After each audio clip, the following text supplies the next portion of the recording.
Now, half the fun of boating is spending time on the water or at the dock with your family and friends. Now, if you're just getting into boating, there are many things to consider, such as the size of boat, the style of boat, where you're going to use your boat, and of course your budget. Now, today we're going to take a look at a Regal 2660 Commodore, which in my opinion is a great starter boat, especially for a small family. Now, the unique thing about this boat, it can actually be trailered with a personal vehicle. Now, speaking of family, I have a couple of helpers here today to help me showcase this 2001 model. It's my sons Liam and Alex. You guys ready to take a look? Sure. Back aft you'll find a large swim platform, which is a great feature, especially on a boat of this size. Along the transom there are handy storage racks for a couple of fenders, and a large storage locker is a great place to store dock lines and other gear. A transom door leads to the cockpit, where it is arranged with a removable rear bench seat, and to port there is a spacious passenger seat with a reversible backrest and a comfortable rear-facing lounge. To starboard, the operator enjoys the comfort of a swivel bucket helm seat that is well positioned in front of the functional dash. The gauges are well laid out, and there is enough room on the dash to mount other electronics such as a chart plotter and depth sounder. Also found in the cockpit is a refreshment center with removable cooler. Lacking side decks, molded steps next to the helm lead to a walk-through windshield that provides easy access to the foredeck, where you'll find a comfortable sun pad, which is a great place for your guests, or in my case, the kids, to lounge.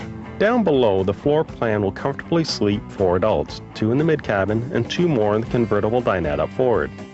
While the cabin can't exactly be described as overly spacious, it does feature a compact head with vacuum flush toilet and a functional galley complete with alcohol electric stove, dual voltage refrigerator, and built-in microwave. Ventilation in the cabin is adequate. For those of you who prefer some creature comforts, our test boat was even fitted with a reverse cycle heat and air conditioning unit. Available in single and twin inboard-outboard configuration, our test boat was rigged with a pair of Volvo Penta 4.3-liter GIIOs that produce 205 horsepower each, and are rigged to Volvo SX drives that are spinning 14 3/4 by 21-inch Viper props. Advancing the throttle, the acceleration was very solid, and we were up on plane in a very respectable 4.9 seconds. And we settled into a very comfortable cruising speed of 25.7 miles per hour at 3,000 RPM. One of the unique features about this boat is that it sports a stepped hull, which is normally found on high-performance models. Now, when a conventional hull runs through the water, particularly smooth water, friction can occur, and the water almost gets sticky, for lack of a better term, which can reduce your performance.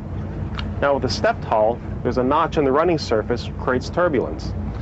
These air bubbles then run along the running surface of the hull, which reduces friction, which can increase your performance. On the flip side, there are a couple of things that you should be cautious about with stepped hulls.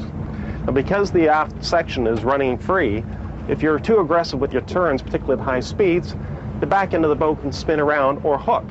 Another thing to consider is when you're at the launch ramp, you'll have to make sure the water's deep enough for the boat to float off the trailer, as the notch in the hull can get hung up on the rollers if the water's too shallow. That being said, this boat's like any other boat. You have to learn what its idiosyncrasies are and just drive it within its limits.